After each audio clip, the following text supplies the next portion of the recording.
नमस्कार दोस्तों, आज हम चर्चा करने वाले हैं कक्षा 8 की पुस्तक हमारा राजस्थान पाठ 1 की टेस्ट सीरीज़ लेके आया हूँ मैं आपके सामने। और इस पाठ का नाम है 18वीं सदी का राजस्थान। आजकल जो परीक्षाएं हो रही है वो राजस्थान अध्ययन की जो किताबें हैं कक्षा 7, कक्षा 8, कक्षा 9, कक्षा 10 और छठी क्लास की जो राजस्थान अध्ययन की किताब चलती है इसमें से प्रश्न पूछे जाते हैं।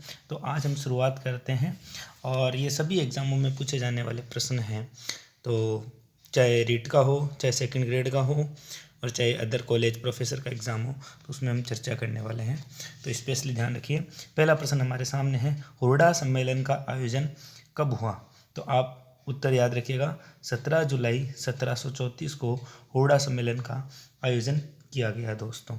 अब नेक्स्ट अपन प्रश्न के बारे में चर्चा करते हैं। दूसरा प्रश्न, हुर्डा सम्मेलन की अध्यक्षता किसने की? तो हुर्डा सम्मेलन की अध्यक्षता करने वाले व्यक्ति का नाम था जगत सिंह द्वितीय। देखो दो ऑप्शन है, जगत सिंह प्रथम भी दे रखा है और जगत सिंह द्वितीय भी दे रखा है। तो ध्यान रखना, जगत सिंह द्वितीय ने हुर्डा सम्मेलन की अध्यक्षता की थी। इसके अलावा तीसरा प्रश्न आपके सामने है, हुर्डा सम्मेलन में शामिल थे। हुर्डा सम्मेलन में कौन से व्यक्ति शामिल थे? अब देखिए इस ऑप्शन को ध्यान से पढ़िए। ये देखो नीचे और भी ऑप्शन दे रखे हैं इसके। तो हुर्डा सम्मेलन में शामिल होने वाले व्यक्तियों के नाम आपको बताने। तो देखो, आमेर के सवाई जय सिंह शामिल थे, जोधपुर के अभय सिंह ये भी शामिल थे, नागौर के बख्त सिंह ये भी शामिल थे और कोटा के महाराव दुर्जनसाल ये भी शामिल थे। मेवाड़ के महाराणा कुंभा ये शामिल नहीं थे दोस्तों, इनका तो इतिहास में कालक्रम ही अलग है। तो ये उपयुक्त सभी वाला ऑप्शन गलत हो जाएगा और आपकी दूसरा ऑप्शन है, बी ऑप्शन है, ABCD, ये आपके सही हो जाएगा मित्रों। इसके बाद अपन अगले प्रश्न के बारे में चर्चा करें। ये रहा, हुर्डा सम्मेलन में तय किया कि वर्षा ऋतु के पश्चात सभी कहाँ पर एकत्रित होंगे। मतलब उन्होंने एक जगह डिसाइड कर ली थी कि हमें एकत्रित कहाँ पर होना है। तो आपको जानकारी के लिए बता दूं, उन्होंने रामपुरा नामक जगह थी, वहाँ तय किया कि हमें सभी लोगों को हुर्डा सम्मेलन में तय किया कि वर्षा ऋतु के पश्चात हम सभी कहाँ एकत्रित होंगे? रामपुरा में एकत्रित होंगे। नेक्स्ट प्रश्न के बारे में बात करते हैं। आपके पांचवा प्रश्न बहुत ही इंपॉर्टेंट प्रश्न है, परीक्षा में पूछा जा सकता है। पेशवा बाजीराव ने राजस्थान में तीर्थ यात्रा पर किस महिला को भेजा था? तो पेशवा बाजीराव ने तीर्थ यात्रा पर भेजा था अपनी माता को, क्योंकि वो यहाँ चेक करना चाह रहे थे कि राजस्थान की स्थिति कैसी चल रही है। तो बाजीराव की माताजी थी, उनका नाम बताना आपको, तो आप बता सकते हो कौन थे। तो उत्तर होगा इसका आपके ये सी वाला, इनका नाम था राधाबाई। याद रखना अच्छे तरह से, क्या नाम था? राधाबाई नाम था इनका। अगला प्रश्न, मराठा सरदार मल्हार राव होलकर द्वारा माधो सिंह का पक्ष लिया गया।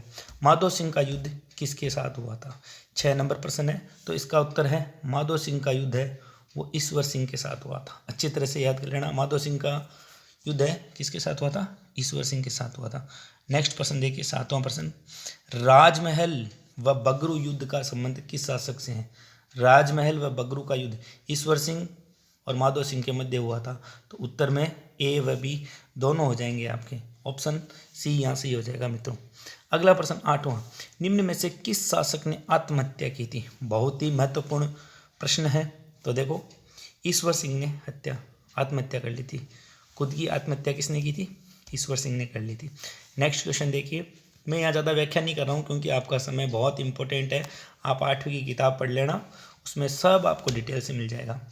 उदयपुर के महाराणा अमर सिंह की पुत्री चंद्र कुंवर बाई का विवाह सवाई जय सिंह के साथ कब हुआ, जिसमें शर्त रखी गई थी कि मेवाड़ की राजकुमारी से उत्पन्न पुत्र ही जयपुर के सिंहासन पर बैठेगा। ये डेट आपको ध्यान रखनी है। तो इसकी डेट हो जाएगी 1708 में। क्या डेट हो जाएगी? 1708 में। आपके 10वां प्रश्न के बारे में चर्चा करें। ईश्वर सिंह के सेनापति का क्या नाम था जिसकी कुटिलता के कारण ईश्वर सिंह को आत्महत्या करनी पड़ी? ईश्वर सिंह को आत्महत्या करनी पड़ी थी भाई साहब, बहुत ही इंपॉर्टेंट क्वेश्चन बन जाता है यहाँ।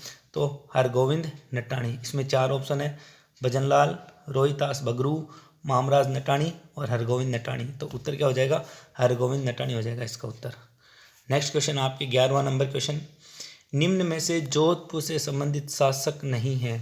तो देखो, राम सिंह, बख्त सिंह, जगत सिंह महाराणा। तो कौन सा शासक जोधपुर से संबंधित नहीं है? प्रश्न नंबर 11 को ध्यान से पढ़िए। तो ये देखो जगत सिंह महाराणा, वैसे भी महाराणा है वो उदयपुर या मेवाड़ के शासक लगाते थे। राम सिंह भी जोधपुर से संबंधित है और बख्त सिंह भी जोधपुर से संबंधित है।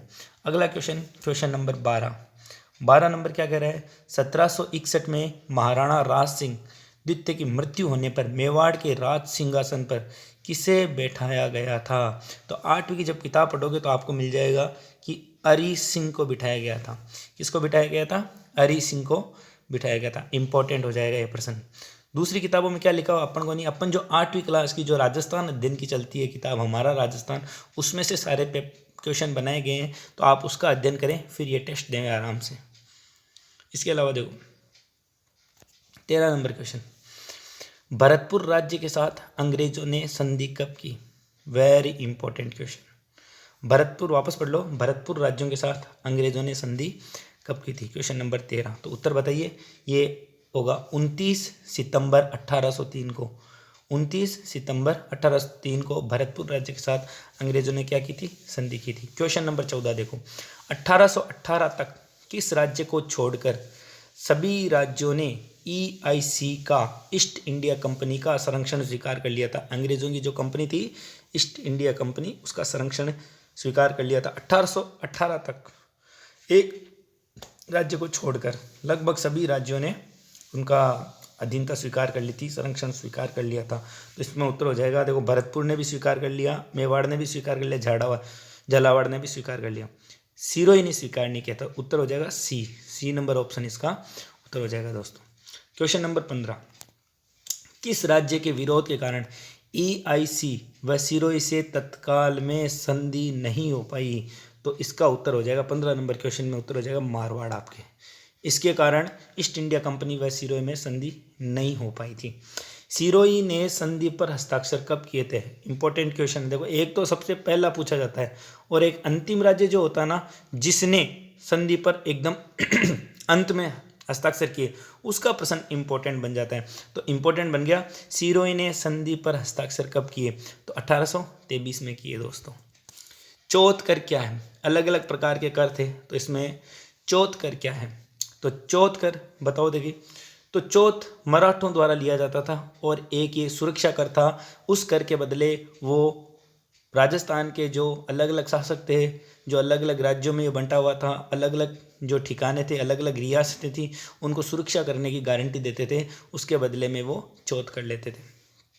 सब आपको 8वीं की किताब में मिल जाएंगे राजस्थान अध्ययन में। अहदनामा क्या है? 18 नंबर क्वेश्चन। तो देखो, अहदनामा को अपनी भाषा में समझौता प्रपत्र भी कह सकते हो और इकरारनामा भी आप कह सकते हो। क्वेश्चन नंबर 19, मराठों की राजनीति में प्रथम हस्तक्षेप किस शासक से संबंधित था? मराठों का राजस्थान की राजनीति में प्रथम हस्तक्षेप किस शासक से संबंधित था? तो इसका उत्तर हो जाएगा ए, बूंदी के शासक बुद्ध सिंह। अगला देखो, अटक से कटक तक मराठा साम्राज्य फहराने का लक्ष्य किसने लिया या किसने किया? ऐसा साम्राज्य फहराने का, अटक से कटक। कटक वैसे उड़ीसा में है कटक। तो आप 4 ऑप्शन देख लो और उत्तर बताओ। तो इसका उत्तर होगा पेशवा बाजीराव ने।